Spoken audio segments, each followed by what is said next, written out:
What up, YouTube? Okay, so episode 6 of Magic the Blabbering podcast. What's wrong with Spider-Man? We see some issues going on there between both the response of people showing up to pre-releases on top of other reasons.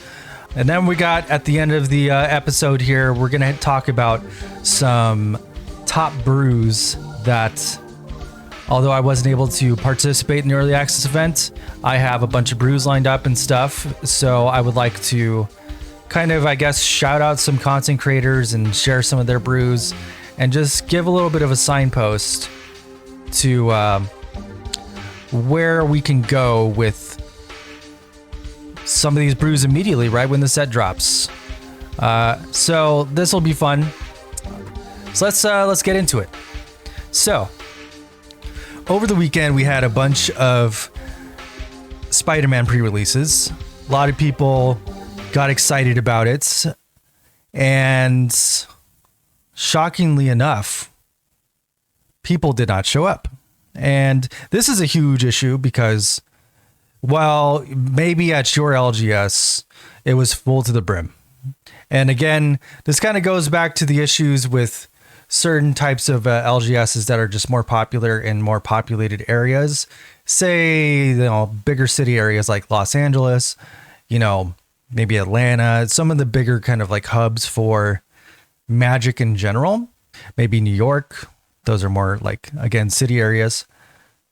But yeah, for the most part, I've been seeing kind of a, not an equal split, maybe 70-30 split of people saying they had 10 people show up, maybe even less, to their pre-release.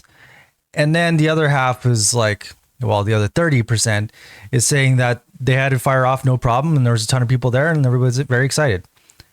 And for the most part, when you talk about a set that might not be widely received well, when you go to these in-person events, the sentiment, especially in person, is a little bit different. So, if you're going to go see a bunch of people ranting about how the set's not doing super well, and then you want to go give your personal experience about, say, like your pre-release event that fired off super well, full to the brim, that everybody's very excited, you might be one off in that. You might not actually be the vast majority. Obviously, in Magic as a whole, there is I wouldn't even say Magic. This is very common in just the game space and just against anything that people genuinely have an opinion over.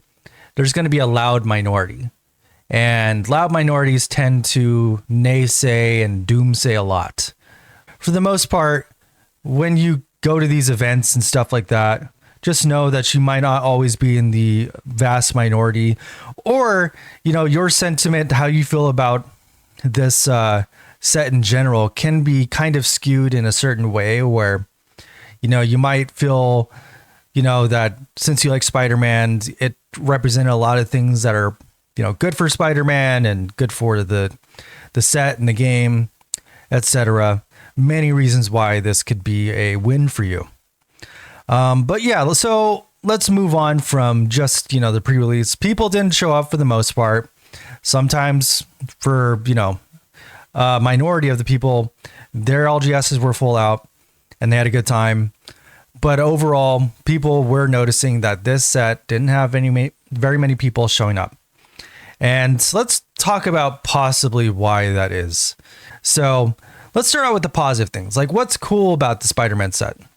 If we just kind of look at Spider-Man as a whole and see that, look at both Arena Omen Pass version and look at Spider-Man set, there are a lot of individual cards, regardless of their mechanic, that do something very powerful. So we have the Soul Stone, we have a lot of the web slinging cards, a lot of the mayhem cards that kind of create archetypes on their own and can potentially be powerful in the right shell. And regardless of whether or not you've sat down and with your AI and ran the numbers for a million different brews, that's what the Magic Arena universe is kind of there for, including MTGO. including everybody else playing the game. Like we are the ones who kind of dissect and find out which individual card really shines the best. Although things like VV, other obviously broken cards, will kind of shine above the rest. Soulstone, or I think it's the Terminus Stone or Terminus whatever on Arena, definitely shines as the best card for Commander. In Standard Constructed, it's kind of a run-of-the-mill mana rock. It's definitely not like the biggest chase card of the set by any means for Standard. But there are a lot of individual cards that would fit in original brews, as well as stand out in existing brews.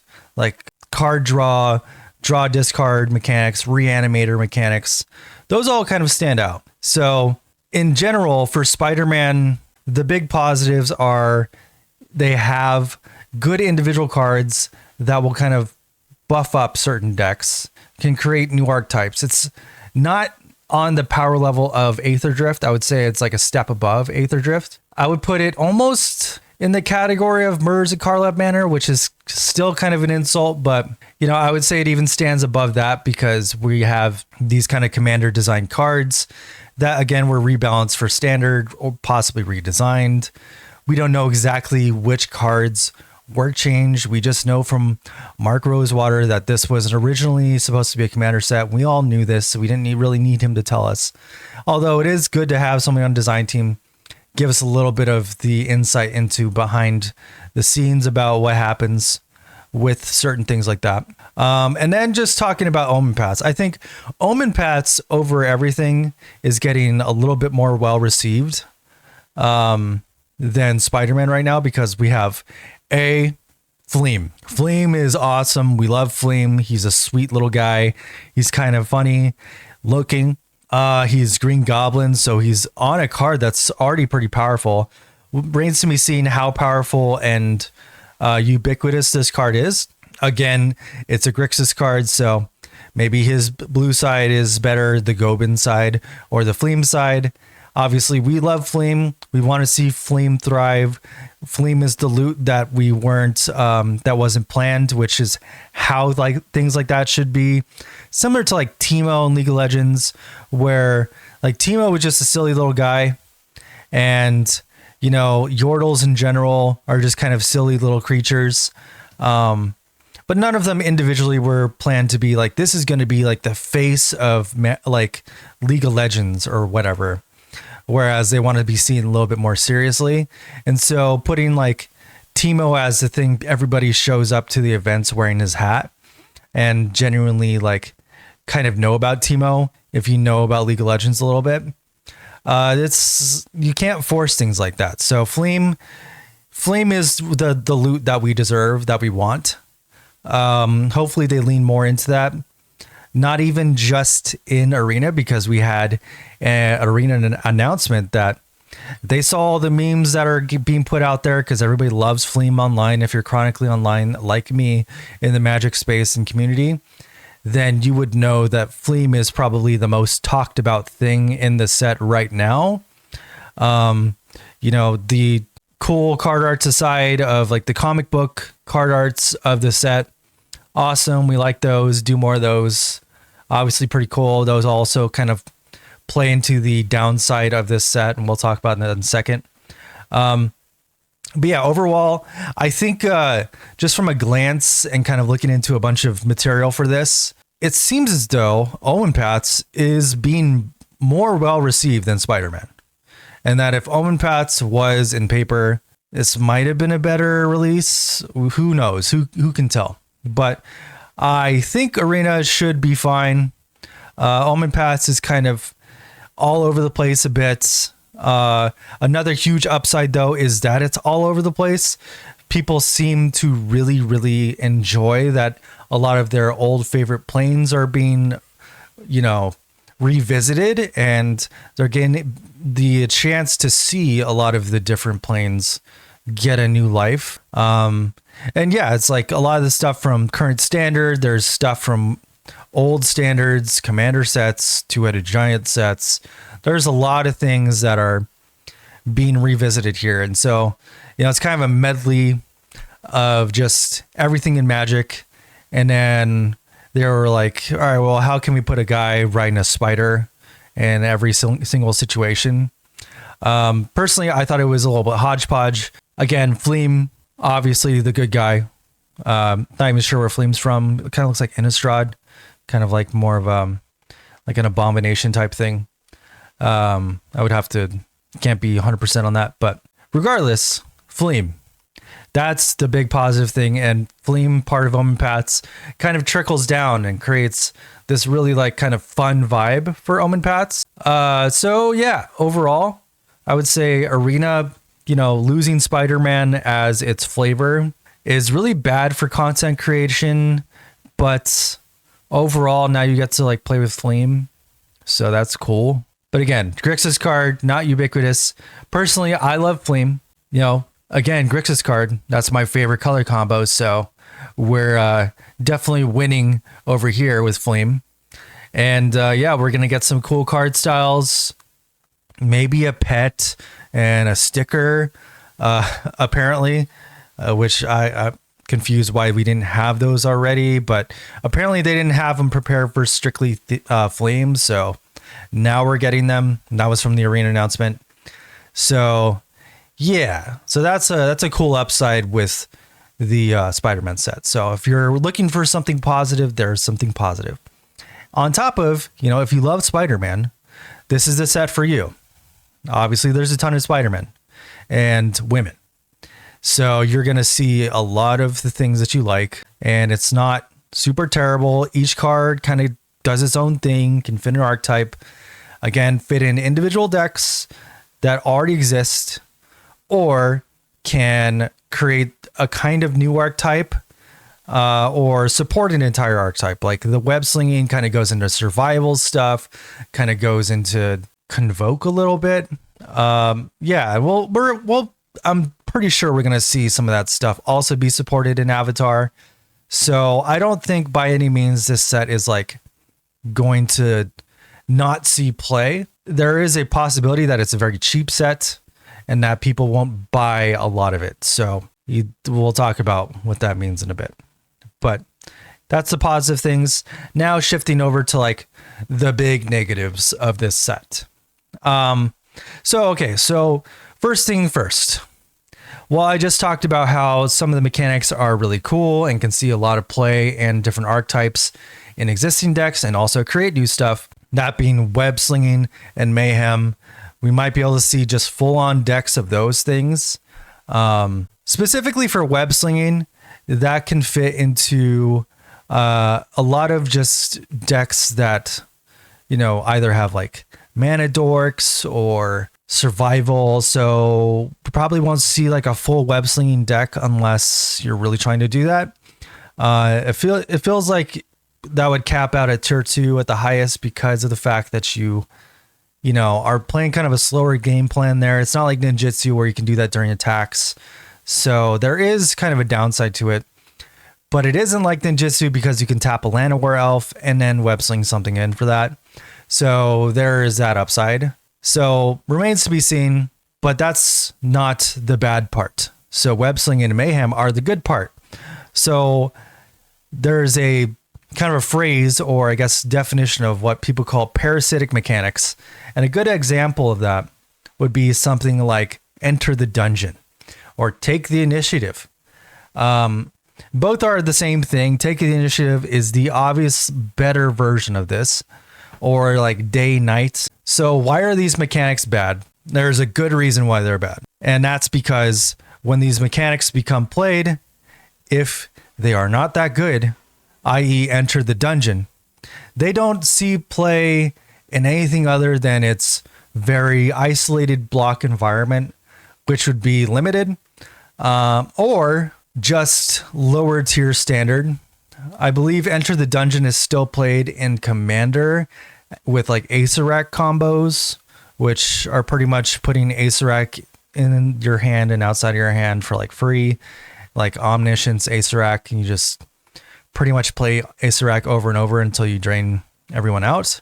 And that's pretty much the only place you play it. Now, It's parasitic because you'll only see dungeon cards from that set. You're not going to see dungeon cards from anywhere else. So that's not that great. And then enter in the commander version of dungeon, we get initiative because that was the Baldur's Gate version. Initiative is like an effect that you can get during a battle. It's like, all right, I'm taking initiative, or you get the initiative, roll for initiative. So this is this mechanic not only broke Commander, but it also broke Legacy and Vintage. It's not banned in Vintage, but it is actually one of the best decks in Vintage, which is weird. Like Mono White Initiative is like up there with like Shops and is like one of the better decks. So parasitic mechanics go both ways, and they can either be completely unplayable and then isolate themselves to the set, never to be seen again, or they can be so ubiquitously strong and game warping that when the mechanic enters the game, it just takes over. It's like when you're playing Commander, initiative becomes the game. Somebody plays an initiative card, and all of a sudden, unlike Monarch, where Monarch's just like a fun little thing where you can like hit somebody and draw a card, this is resetting itself every single time you lose the initiative. So now someone else gets the initiative. And if you look at the list of things initiative does, it is pretty egregious. You get a lot of power. You get a token that's a 4/1. You get to look for a land. You get to deal 5 damage for fun. You get to go and like kind of fetch a creature card and put it onto the battlefield. There's just so many things that this dungeon does that it becomes the game. So nobody wants anybody to finish the initiative. Everybody wants the initiative. And yes, so that is a very good example of a parasitic mechanic where we're just going to see that, you know, when it is in the game, you have to agree, hey, we're playing Commander here. Please no initiative cards. If you have them in your deck, please tell us now. So then you can like sub it out because we just don't want to play against that. And then the other half is like in Constructed, those cards usually end up becoming so strong, like in Pauper, they just mostly just all get banned out, similar to like Legacy. So then, you know, and then that effect is so strong that people in Legacy will just be like, yeah, I'm playing an initiative deck with like literal common initiative cards. And, you know, just because they're 5 mana doesn't make them unplayable. And that's how strong some of those mechanics can be. Right. So then now tying this back to Spider-Man, what's parasitic about this deck? And the Spiders Matter thing is very parasitic. So we have things that are looking for spider heroes mostly. And while this can be cool for things that care about Spider-Man's spider people cards, because they're men and women, this doesn't bode well for that mechanic being supported other places. So when you see like 1 mana radioactive spider that can go and tutor up a Spider-Man card, you're kind of like thinking, well, couldn't this have been like a spider card or like a spider hero or human, you know, because shouldn't that original spider, and this is like flavor stuff. So it's taking the form over function a little bit more seriously. So we have other cards like Spider Punk, which can be cool in GRUUL Spiders, and we'll take a look at that deck in a bit. So yeah, those cards are, you know, can be fine in the right environment, but they're parasitic. They are looking for things from this set specifically. So this set has to really be a banger in order for it to really just support itself. Why is this different from Bloomburrow then? Why is this different from Duskmourn? And the good reason why this is different is that lizards, mice, bats, whatever silly little animal type from Bloomburrow, those are just general creature types. And when you have, you know, any set that just has a rat, because rats are, you know, pretty common, we'll have to think like, okay, well, can this go in Dimir rats, you know, because they'll make like big archetypes and things like Bloomburrow, and then have like Dimir be the big rats thing, and then have, you know, Boros be the mice thing, and etc. Orzhov bats. Yeah. So those are more general things. They're less parasitic than you might think, even though the whole set's kind of built around it. And then if you think about Duskmourn, they didn't really make that many parasitic mechanics other than rooms. But even rooms can synergize by both being enchantments, and they can also trigger Eerie. And Eerie doesn't just trigger off of rooms, because when you trigger Eerie, it's called Eerie and not Constellation, similar to Theros. This triggers when you open up a room as well. So you can have stuff that is centered around you playing enchantments and then also open up rooms. So then it triggers it again. So those mechanics, those are the good ones. That's what we want to see. When we see a mechanic, we want to see it to have multiple uses, similar to like web slinging and mayhem. So they can't all be bangers. They definitely have, a slot in very specific decks as well. Like you want to have like the set flavor mechanic, which would be Spider Heroes. But yeah, this type of effect, it doesn't really bode well for deck building, specifically when people were thinking like, oh, okay, we'll have a lot of Spiders Matter cards, and for a lot of people that build spider decks in Commander, they were looking forward to that. Unfortunately, they didn't get a lot of that. There's only a couple cards that really just care about spiders.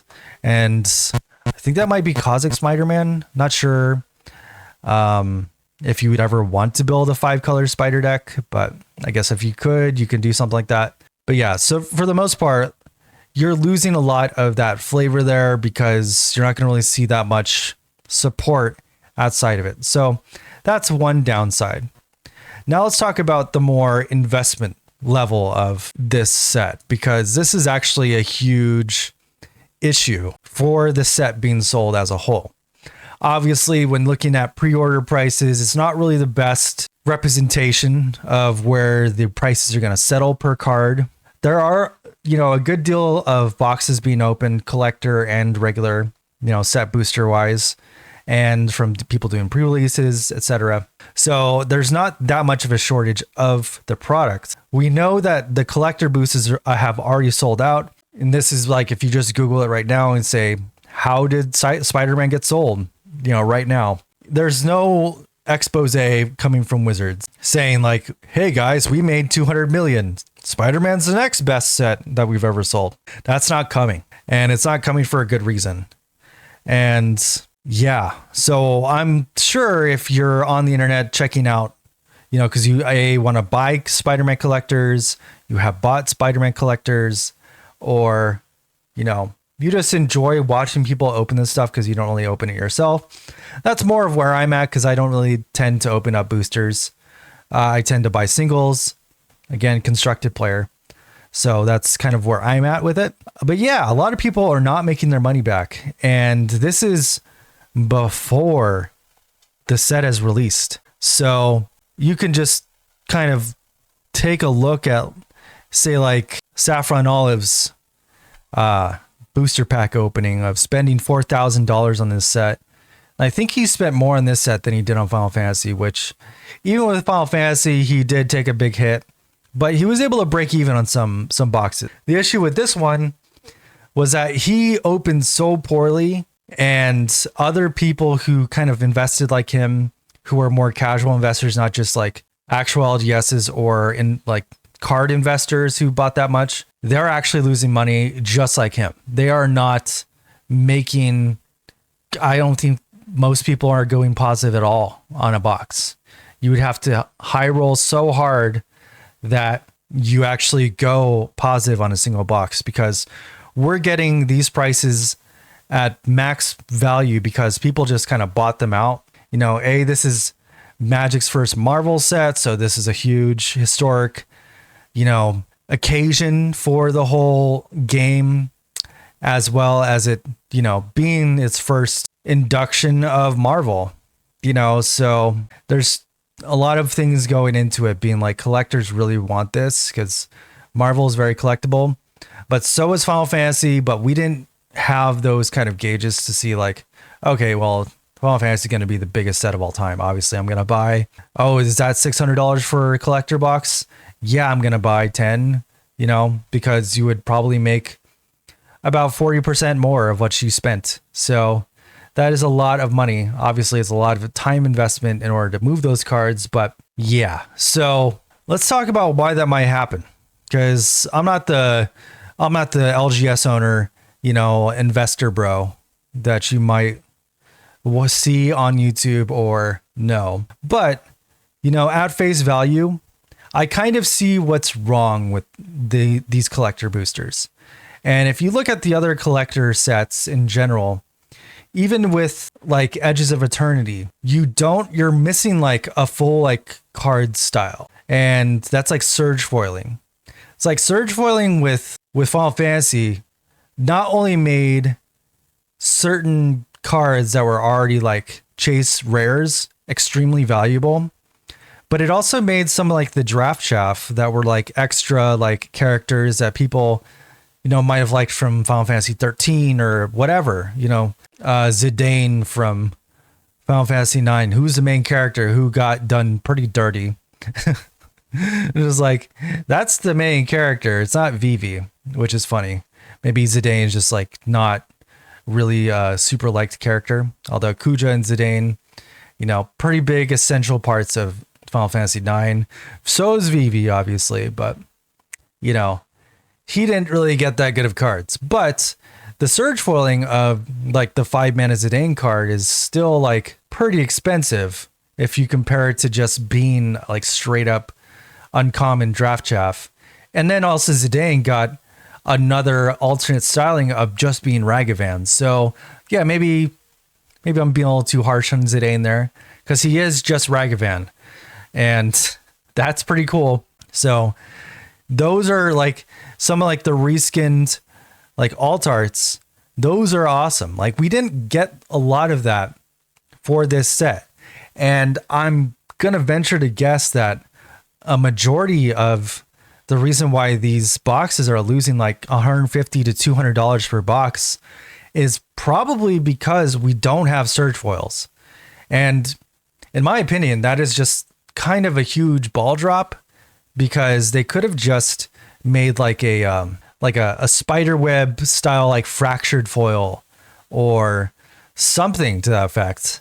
And that would have made not only chase rares that are like Eddie Brock or Peter Parker, those cards are already very expensive for their comic foiling. It would made them even more chase if you found them in surge foil.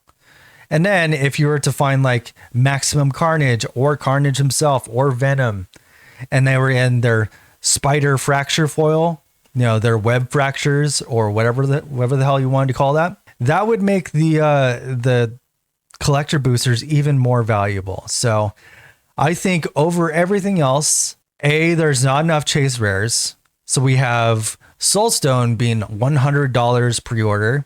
Then we have the lands kind of like following behind that. And then we have some of the chase alt arts. And obviously the foil versions, more chase.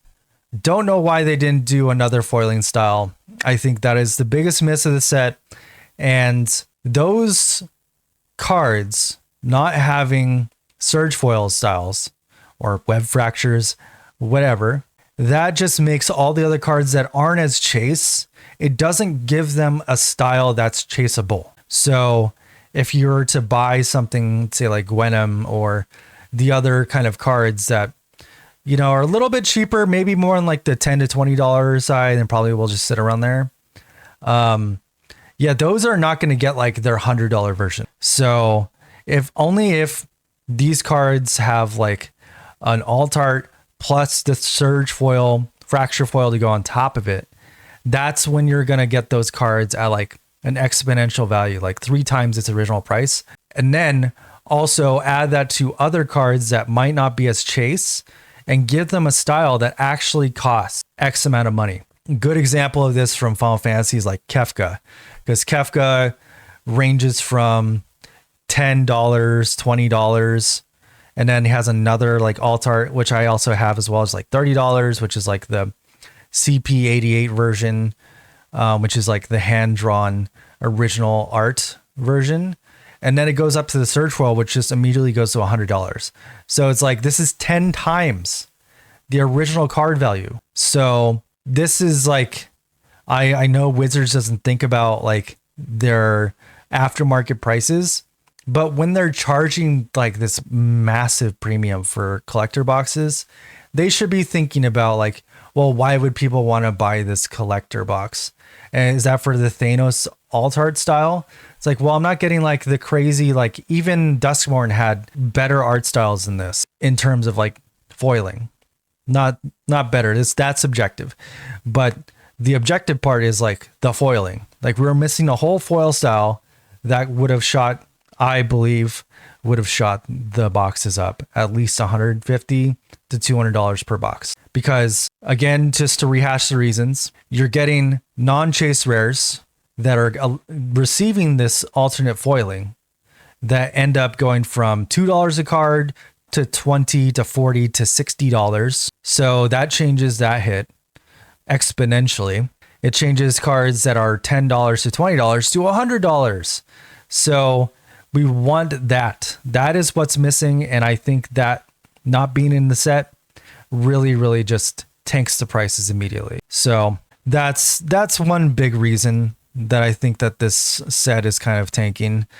And I don't think it's Spider-Man's fault. I think that's a WotC dropping the ball fault, because again, they planned this set a little bit haphazardly, try to retool it into a set that it shouldn't have been. Final Fantasy was made for Modern. It wasn't made for Commander, so it had a lot more meat there to work with. And then the universe just in general has a lot more meat. And then say, like, here's another point why this set might not be received so well. Say if you're not a Spider-Man fan and you're like, oh yeah, but I do know about Spider-Man. And maybe you want to get more into it, because a lot of people with Final Fantasy, it was their first induction of it. And they were given signposts per card. They were given the example of like, oh, Kefka. And then on the Kefka card, you would see that it's from Final Fantasy VI, depending on, you know, it is 6 from the American perspective. It could be 3 from the American perspective as well, but it's just 6. So Final Fantasy VI is Kefka, and then 9 has Vivi, has Zidane, has all the other arts that you would see. The point is, we have signposts to where the source material's from. It would have been really nice for you not to be like Uber collector, to see some of the comic arts that would go along with this style, and then say that this was based on issue number X. And obviously that's a little bit harder to do with the way they did the art for this set. But they could have done versions of the specific issues of these cards and made that a thing where you're looking at the art and then where do I go to read about this character? You know, that's a little bit more in like digging than I think the normal person would want to do on the surface area if they were getting into Spider-Man. So I think that's another miss. It's like every single card should have an issue number attached to it, so you're able to go, and if you want to research more Spider-Man, get into the comic actually, then you could have a way to get into that. If it's on the card and I just missed it, please let me know in the comments. But I don't believe there was one. Obviously, they have very specific comic issues for alt arts, so those you can find. Other than that, though, you would just have to go and like look up everything about Carnage to go and find out about Carnage, find out about Venom. And that's, you know, not going to happen for the most part, because we have very specific Spider-Mans from different universes coming in all over the place. So that leads to it feeling just very messy and just all over the place, even though it's all Spider-Man, you know, or Gwen Stacy, Madam Web. It just feels all over the place. And that's, I think, one of the contributing factors. We don't have these like signposts to kind of like tie it together and give a little bit more homage to the original issues of the Spider-Man where these were released from. And I feel like that could have definitely been something. Yeah. So why is Spider-Man not being well received? My top reasons are it has some parasitic mechanics that are definitely asking for some very specific things to be done. Even Mayhem and Web Sling have their pitfalls. I think Mayhem is probably one of the more ubiquitous things, as well as Web Sling in some ways, where you can just be like, all right, I attacked with the thing, and then post combat, I do this, or you have a mana dork and then you do that with it. But it doesn't just like have an effect kind of like connive, you know, where connive is the kind of like demure mechanic of the set. And they put a lot of that into the set in order to like give it a little bit more cohesion with Magic's universe as a whole. It's like the villains will connive because that's kind of an evil thing to do. And that kind of like feeds into mayhem. So, you know, there's a lot of draw discard mechanics in those colors. Mayhem's probably going to see play if the card's strong enough in a lot of different archetypes, possibly even in older formats, for sure in Commander. Depending on how strong that effect is. But yeah, so I think overall the Spider Hero mechanic might even be the more common mechanic in the whole set. And it feels like it's very parasitic to the set as a whole. And that kind of drives people away a little bit. And then the collector boxes just not living up to their hype. That's big point number 2. I feel like that even might be the biggest thing, is that we have a lot of people canceling pre-orders, and then, you know, obviously people are going to buy those up. So it doesn't really tank the market that hard, because there's always going to be collectors and other LGSs that will just buy that product right up when it's available. That doesn't mean that people are going to buy it. So it remains to be seen once the full set is out for like more than a couple weeks. You know, will prices kind of find a steady home where we can like get a Soulstone for like $50, because that's what the card might be worth. It's still way more than the card should be worth, but spending $100 for it, or over $50 to $60, is unreasonable and unacceptable. So if the set doesn't sell, which is looking like it's not going to sell many play boosters because people don't want to buy the set, we could have a situation like that. So for me personally, I saw Multiversal Passage dip down to $9, and I bought the pre-orders of that. And I know that's not usually what you want to do, but given where Starting Town ended up at the end of its life right now, or the middle of its life, it is sitting around $30. So I bought that for about $10, and I'm going to spend $10, $9 on Multiversal Passage. That's what I wanted to spend on the card. That's where I saw the price at. And so that's what I spent on it. It could become less at some point, but it also could shoot up to 20. So we don't know where that card's going to end up yet. I bought them at $9. I'm happy with that price. I also bought Oscorp Industries as the alt art for $1.50. So I saw it around there, and now it's like $2.50.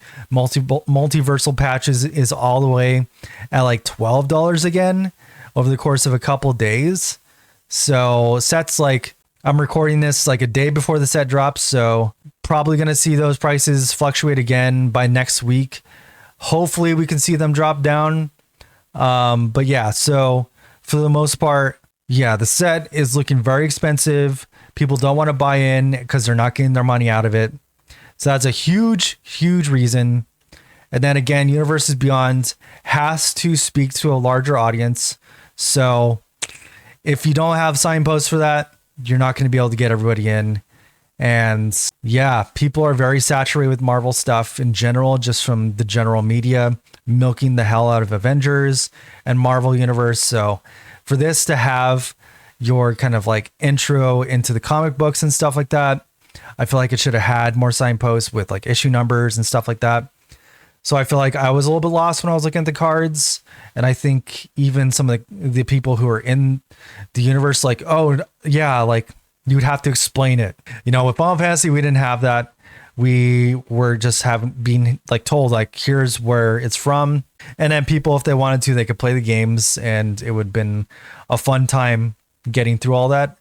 But yeah, so that's not a complete flop, but it definitely feels like it could have used a little help in a lot of different areas. And because it has the downside of being, you know, overshadowed by its price and just overall just a little bit intimidating to get into, I feel like the set falls short in a lot of different ways. Also, you know, again, redesigned from the ground up for standard constructed from a commander set. Obviously, it's not going to hit as hard. And we're not going to want to play, you know, a bunch of like really expensive cards that were designed for commander, because that is you know, the classic thing we see in regular standard sets where it's like, oh, 5-mana Judith as a 3/4. Yeah, I'm not going to play that. Probably because I'll be dead if I play that in standard constructed. But in Commander, sure, yeah, I can ramp that out with my 50 different, ramp options for 1 and 2 mana. No problem there. But we don't have that, luxury in standard. So to see those cards in our standard set, we get a little bit pissed off. And so to see an entire set of that, luckily it isn't all that. We do have a lot of cheaper kind of like 3-mana, 2-mana cards that are kind of doing some stuff. So yeah, it's not all bad. There's a lot of ways to play this set, and that I think is good. Omen Paths is good, but overall, the overall like way people are taking this standard set has not been well received, and I would imagine that this might reflect into prices going forward. This once the hype of this code like dies down from Avatar, we might see prices of this set just skyrocket and keep going up because nobody wants to buy this set anymore. Like at all. So it could be very, very bad for anybody who needs very specific cards from this set, specifically the lands. And that's where I'm hopping on, because my mid-range decks could probably live without Soulstone. I will not pay $60 for a single card like that, especially if it's the basic non-alt, non-foil, non-chase version of the card. All right, so anyways, after yapping about that for a bit, talking about the pros and cons of this set, it's kind of what I wanted to yap about this week. So moving on from that, let's talk about some brews that are coming out this week and for the set drop of this week, because we had the early access event. A lot of content creators got a chance to test out some brews, both that are being tested from the community. I know I had a lot of thoughts and a lot of ideas for them. Fortunately, I didn't get to play the early access event, so wasn't able to test out anything yet, but I will have some stuff ready to go this week, and we'll see a brew pop up maybe Thursday or Friday. Okay, so first brew up here. Let's talk about a brew from the man Croaky, and this is an IZZET deck, and I would call it IZZET plot. So it's kind of centered around Uharis, or better known as Spiderman 2099. This is something that you'll have to get used to when looking at the set brewed in general, is that a lot of the cards aren't going to line up with paper. So you're going to see people with either arena styles, or they will advertise the Spider-Man style.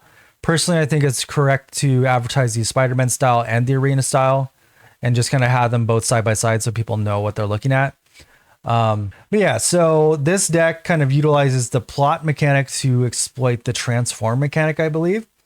So you have like the Gwen Stacy card that turns into the Ghost Spider. And this one's pretty cool. Whenever you play a land from exile or cast a spell from exile, put a 1/1 counter on Naya. And Naya is the Omen Paths version. And Fabled Sky Climber, she's riding a spider. That's why she's a spider human hero, because she's on a spider. She's a hero. And then you have Fleem. So this is a Fleem deck, and I believe this is like a kind of like a 4-color deck because it goes black and white. And then I'm pretty sure he's playing Vivi here just because he should. Obviously, that card's going away, so might want to put something else there, like, oh, we got stock up, stuff like that. But I would imagine that Vivi is just correct for now. And then we eventually move to something else, like maybe a Prof's kind of shell or something else like that. But the Jace plotting these, like the Gobin and Uharis, very cool idea. I thought this deck was pretty sick. Obviously, you can also play like the new 1-mana counter spell instead of Spell Pierce. But yeah, this deck's pretty cool. Deserves a good sideboard at some point. And I think overall, a lot of room for growth on this particular shell, and it's definitely not bad. And again, the multiversal passages, I think, will either be in replacement of Starting Town or in addition to Starting Town. So you're either playing both or one or the other in every single deck. So you're going to want that. As a automatic craft, you're going to need those multiversal passages in paper and on arena. All right, so next deck up, this one is from Ash Lizzle, I believe. And this is the GRUUL Spiders deck. And so Boris, the Spider Rider, is the, that is, think like a Scarlet Spider. And then you have Kraza, the Swarm is 1, which is Spider Punk. So these cards together, they can like pretty much make this whole deck come in with haste. You have like Twitching Doll, which can get haste. Tyran Tusk, which is Peter Porker. Spinner of Souls, which is a spider. So this is one of the few cards that doesn't have like the super parasitic needs to be spider hero. But it does have Fate Weaver, which is specifically looking for one of your like, I guess, big payoffs here, like Boris or Rizna or Kraza. And then everything else, I guess it can also look for a Tyran Tusk as well. So you usually have some good hits here. This is just a very like contained, like all in one. This is really playing around spiders for the new set. So I think it's a pretty good brew. I was definitely playing a brew something like this as well. But yeah, Boris is playing N-Web, which is the web sling. And then we can return Land of War Elves on turn 2 and get a counter on Boris and get a 5/4 on turn 2. And then you can just replay the Land of War, which is pretty awesome. So for a 3 mana round trip, returning Land of War, you can just get all that stuff, play the Land of War back out and have a 5/4. And that is a pretty crazy curve. So 2 mana 5/4, pretty good. We want that. This is how good decks are made. And then we have Ouroboros. So GRUUL Ouroboros with Boris and Kraza. Pretty good deck. And then Boris again has Trample. So this thing just growing out of control will be an issue. So all right, next deck. This is Camera Cage by Doomwake. Another homie here. And yeah, this is a pretty cool deck. I think this deck is definitely going to see some play as well. Not sure if the camera will see specific like play over other things, but this is a card you can tutor up for with Brightglass Gearhulk, and Selesnya gets Multiversal Passage and Starting Town, so definitely needed these cards in order to be super relevant. And then also this is just kind of like a Bant deck as well, so you can play Urban Retreat. And what Urban Retreat says, and this is like another card, like if you're playing these types of decks, playing a Web Sling deck, probably going to want to get this card. But yeah, for 2 mana, you can return a tapped creature you control to its owner's hand. So like if you stole something, you would return it to the person you stole from. And then put this card from your hand onto the battlefield. That doesn't say play this land as land for turn. So that means you can ramp with this actual land, which is pretty cool. All right, and then you have things like Peter Parker, which is Surus, the Spider Silk Innovator. That is a 2 mana 0/1, creates a 2/1. This is perfect for Cage because it gives you 2 values for 2. And then you can have like a Llanowar on the field, and that gives you all 3 values. So if on turn 2 you had a Llanowar in play and then play out your Surus, you can just play Collector's Cage that turn as well, because the next turn you'll be able to play Collector's Cage and then trigger it, have it go. That's a turn 3 Collector's Cage trigger. And I think that's pretty good. Definitely worth investing into for that, because like normally we were doing this with like, is that like the 3 mana, make a 3/3 and a 1/1 so you can boost when your 1/1's up. So it's similar to that. The Sandstorm guy. And that was like it was an OTJ like big scorecard. But yeah, so that card's pretty good. So you're going to want to like play around that. It's a little bit cheaper, a little bit different. But yeah, we can put, a Crater Hoof into play. Got Cosmic Grand Zenith, Overlord of the Mistmores, Gear Hulks. No Elspeths, but I'm assuming this is going to go straight to the sideboard. We're going to add Elspeth into the sideboard. Then it also has 3 Through the Omen Path, which is like a crazy card, especially because it has Convoke with like a go wide token deck. This is going to be nuts. And you can just also have a way to get your Crater Hoof Overlord onto the battlefield. So yeah, so this is kind of like, you can put 4 of each of these, the Through the Omen Path and Collector's Cage, and have like 8 Cage. And I think this is pretty good. So Through the Omen Path would be the reason not to run Elspeth. So I think if you're sideboarding Elspeth in, you probably cut them for Elspeth. Like Through the Omen Path comes out, Elspeth comes in. Or either way, you know, you can cut other stuff. But the Phenomena Recorder is pretty cool because you can remove a film counter, copy target activated or triggered ability you control. So you can copy Through the Omen Path, and then you can get some pretty cool effects there, and then kind of move on from there. So I think it's a cool deck, and it's definitely worth playing. All right, so now the fourth brew, because we're doing 5 top brews today. It's going to be ESPER Reanimator. And this one comes from Shahar Shenhar, and he's kind of like a Magic pro who does a little bit of brewing, a little bit of streaming. Yeah, I saw this deck. I thought it was really cool. And this is playing the Terminus of Return, which is the Soul Stone. So that's where this card really can help with these types of mid-range decks, because you can do like Zombify on 3 or do Superior Spider-Man, which is in Omenpath's Cavero, the Mind Bitten.